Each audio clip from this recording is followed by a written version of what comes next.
안녕하십니까? 하나님의 놀라운 섭리와 역사 속에서 진정한 지혜를 탐구하는 시간입니다. 오늘 우리는 기독교 신학의 가장 위대한 사상가 중 한 명인 사도 바울의 세계로 깊이 들어가 보고자 합니다. 그의 사상은 때로 복잡하게 느껴질 수 있지만 그 중심에는 세상을 뒤흔든 하나의 거대한 질문이 있습니다. 바로 하나님의 백성이란 누구인가 하는 질문입니다. 오늘의 이야기가 여러분의 신앙 여정에 깊은 영감과 이로를 선사하기를 바랍니다. 잠시 시간을 내어 이 채널을 구독하고 좋아요를 눌러주시면 이 귀한 말씀의 여정이 더 많은 분들에게 닿을 수 있는 큰 힘이 됩니다. 여러분의 작은 참여가 하나님의 은혜를 나누는 통로가 될 것입니다. 참여해주시는 모든 분들의 삶에 하나님의 축복이 가득하기를 기도합니다. 오늘 우리가 나눌 이야기의 핵심은 이것입니다. 사도 바울은 단순히 새로운 종교를 만든 것이 아닙니다. 그는 유대인 사상가로서 십자가에 달려 죽으시고 부활하신 메시아 예수 그리스도와 이 땅에 부어진 성령님의 역사를 통해 자신이 평생 지켜온 유대교의 핵심 사상들이 근본부터 뒤집히고 안팎으로 재창조되는 놀라운 경험을 했습니다. 그의 모든 서신은 바로 이 거대한 신학적 혁명의 증언입니다. 성경 전체를 관통하는 신학의 대원칙 중 하나를 아주 간단하게 요약할 수 있습니다.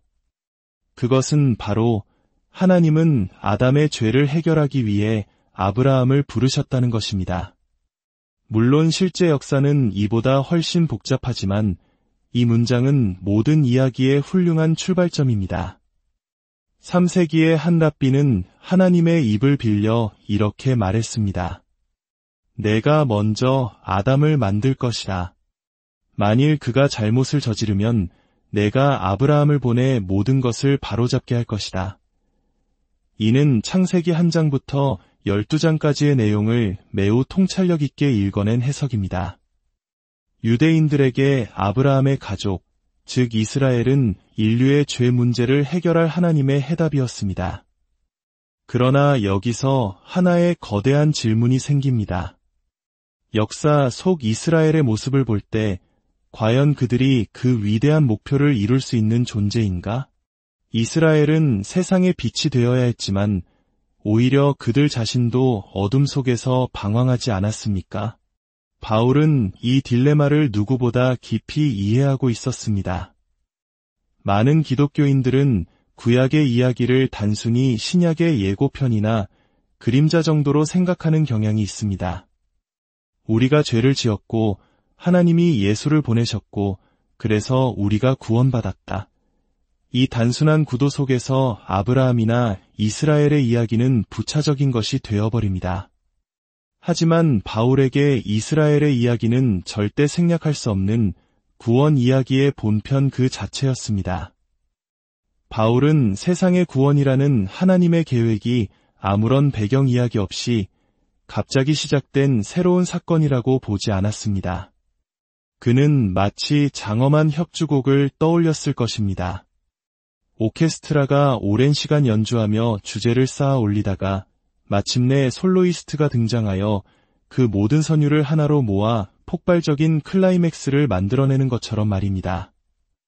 예수 그리스도라는 솔로이스트의 등장은 분명 새롭고 급진적인 사건이지만 그의 연주는 아브라함부터 시작된 장구한 오케스트라의 연주가 있었기에 비로소 그 의미를 온전히 드러냅니다.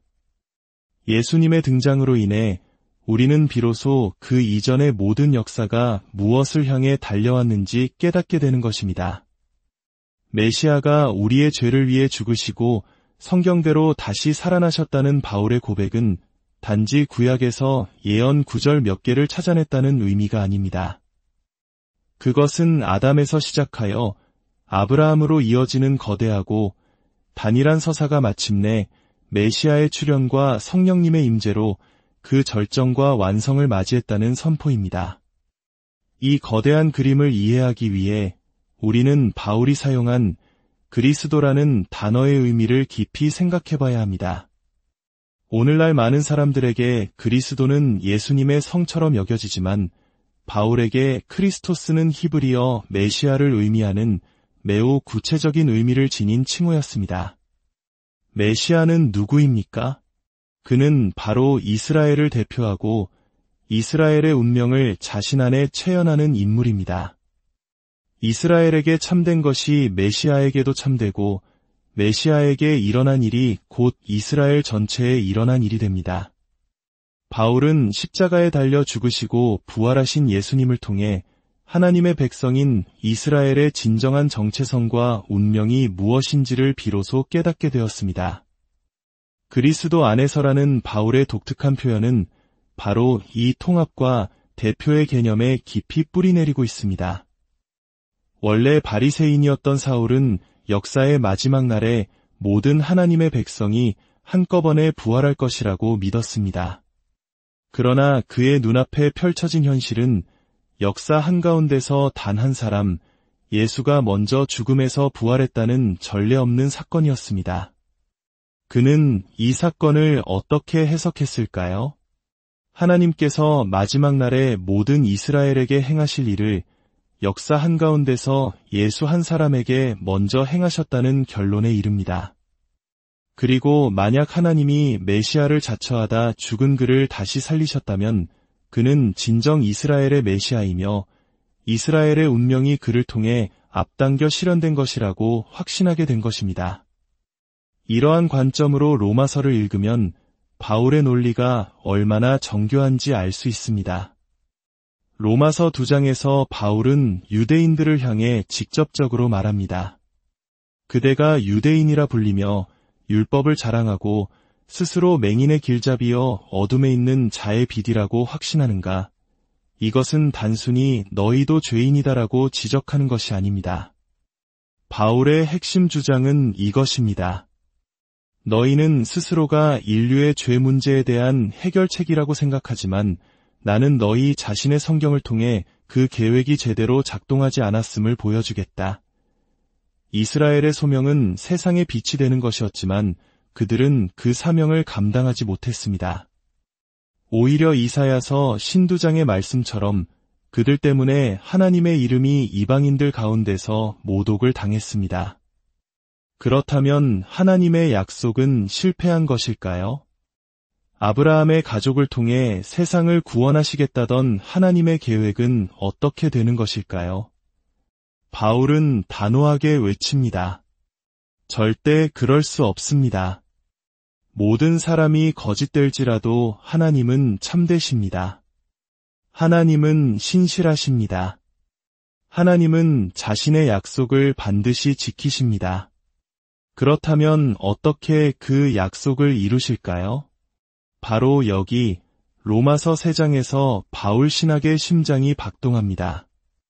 이스라엘의 실패에도 불구하고 하나님은 자신의 언약에 대한 신실하심, 즉 하나님의 애를 나타내셨습니다. 어떻게 나타내셨습니까? 바로 한 신실한 이스라엘인을 통해서입니다. 바울은 선포합니다. 이제는 율법 외에 하나님의 한유가 나타났으니 곧 예수 그리스도의 신실하심으로 말미암아 모든 믿는 자에게 미치는 하나님의 의인이 차별이 없느니라. 하나님의 계획은 실패한 것이 아니었습니다. 이스라엘 전체가 감당해야 했던 사명을 이스라엘의 대표이신 메시아 예수가 홀로 감당하셨습니다. 그의 신실한 순종과 죽음을 통해 이스라엘이 실패했던 바로 그 지점에서 하나님의 구원 계획이 성취된 것입니다. 메시아의 죽음은 단순히 한 개인의 죽음이 아니라 이스라엘의 언약적 소명이 성취되는 순간이었습니다. 여기서 우리는 바울 신학의 경이로운 통합을 목격합니다.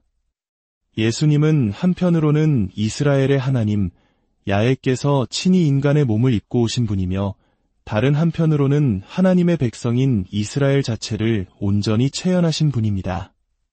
하늘의 차원과 땅의 차원, 하나님의 주권적 역사와 이스라엘의 역사적 소명이 예수 그리스도라는 한 인격 안에서 특히 그의 십자가 위에서 하나로 만나는 것입니다. 이것이 바로 기독론의 신비입니다. 그렇다면 그 십자가에서 구체적으로 무슨 일이 일어났을까요? 바울은 십자가를 언급할 때마다 다양한 측면을 조명하지만 세 가지 핵심 주제로 요약할 수 있습니다. 첫째, 십자가는 모든 이야기의 중심입니다. 바울이 어떤 주제를 다루든 그의 이야기는 언제나 십자가를 통과하여 비극에서 승리로, 부정에서 긍정으로 나아갑니다. 둘째, 십자가는 모든 악의 세력에 대한 하나님의 결정적 승리, 즉 크리스투스 빅토르입니다. 동시에 그 승리는 우리의 죄를 대신 짊어지신 대속을 통해 이루어졌습니다. 바울에게 승리와 대속은 분리될 수 없는 하나의 사건입니다. 하나님은 메시아의 육신 안에 모든 죄를 직결시켜 바로 그곳에서 죄를 심판하시고 정죄하셨습니다.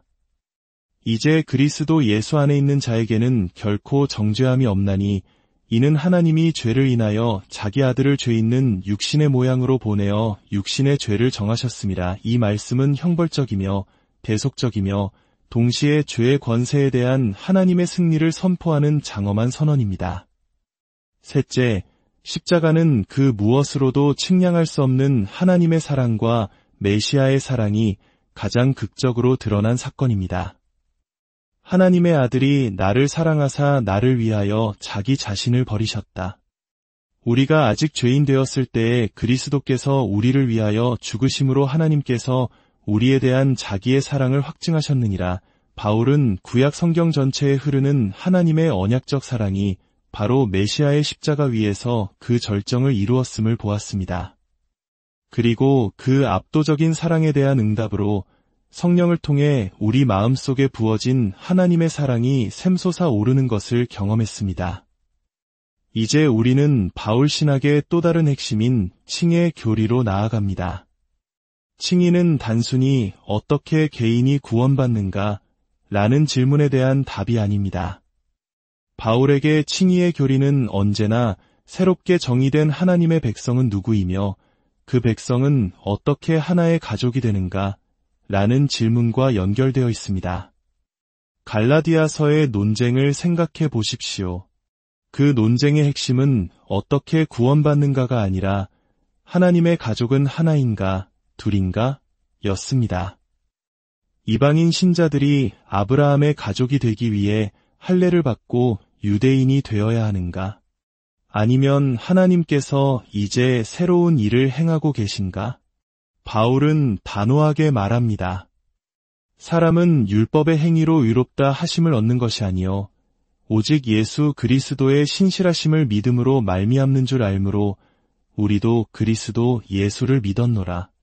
이 선언의 목표는 유대인과 이방인이 그리스도를 믿는 믿음 안에서 차별 없이 한식탁에 앉는 하나의 새로운 가족을 만드는 것이었습니다. 이것이 바로 믿음으로 의롭다 함을 얻는다는 것의 본질입니다. 그것은 법정에서 무죄 판결을 받는 것 이상의 의미를 가집니다.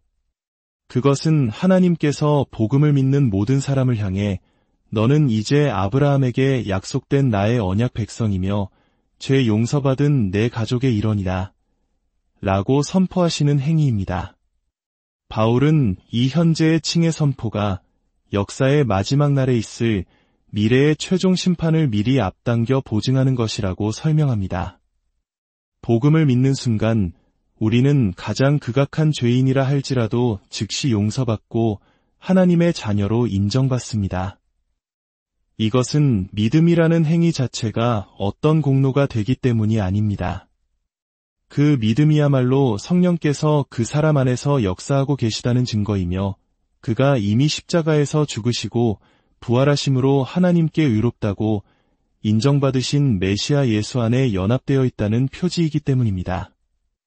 현재의 칭의는 과거에 있었던 메시아의 죽음과 부활이라는 견고한 역사적 사건과 미래에 있을 부활과 최종 심판이라는 확실한 소망 사이에 든든히 자리 잡고 있습니다. 그리고 이 모든 과정을 이끄시는 분이 바로 성령님이십니다.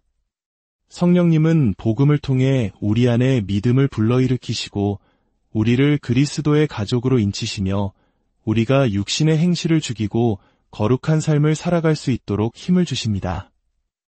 그러므로 현재의 칭의 선포는 미래의 최종 판결을 확실하게 보장합니다. 왜냐하면 우리 안에서 선한 일을 시작하신 이가 그리스도 예수의 날까지 온전히 이루실 것이기 때문입니다. 결론적으로 사도 바울에게 하나님의 백성은 혈통이나 율법 준수로 결정되는 닫힌 공동체가 아니었습니다. 그것은 메시아이신 예수 그리스도의 죽음과 부활을 통해 완전히 새롭게 정의된 유대인과 이방인이 믿음 안에서 하나가 된 성령께서 이끄시는 거룩하고 통일된 공동체입니다. 바울의 칭의로는 이스라엘을 향한 하나님의 언약적 신실하심과 온 세상을 향한 하나님의 창조적 사랑이 십자가에서 만나 하나가 되는 위대한 드라마입니다. 이것이 바로 복음 안에서 계시된 하나님의 의이며 사랑입니다. 이 놀랍고도 장엄한 복음의 이야기가 오늘을 살아가는 우리 모두의 삶의 깊은 울림과 흔들리지 않는 평안, 그리고 세상을 향한 담대한 소망을 안겨주기를 간절히 기도합니다.